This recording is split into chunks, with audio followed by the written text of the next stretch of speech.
Purihin ang ating Diyos na buhay. Magandang araw po sa inyong lahat, mga kapatid. Ngayon pong oras na ito, tayo ay mag-aaral ng salita ng Panginoon. At pag-uusapan natin, mga kapatid, ang paliwanag ng Biblia patungkol sa kapanganakang muli or ang born again. Hindi po natin maikakaila na ang mga tao, mga kapatid, ay may kanya-kanyang interpretasyon o pagpapaliwanag sa salitang ito, born again o kapanganakang muli.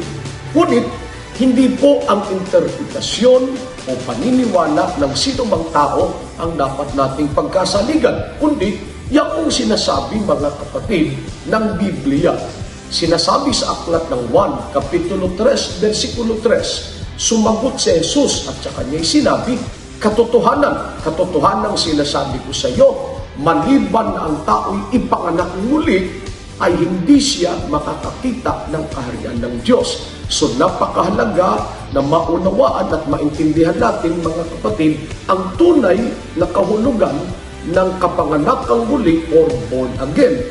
Niliwanag ng Panginoon, mga kapatid, ang kahulugan nito sa 1 Kapitulo 3, versikulo 5. Sumagot si Jesus, katotohanan sinasabi ko sa iyo, maliban na ang tao'y ipanganak ng tubig at ng Espiritu, ay hindi siya makakapasok sa kaharian ng Diyos. Ito pala, mga kapatid, ang ibig sabihin ng kapanganakang muli o born again. Hindi ito pagpasok sa reliyon, hindi ito pagpasok sa isang sekta o denominasyon. Ang born again, ang kapanganakang muli ay isang karanasan na naranasan mo nang tanggapin mo ang Panginoon.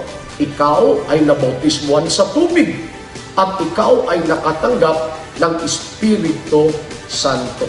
Pagpalain tayo ng Panginoon, mga kapatid.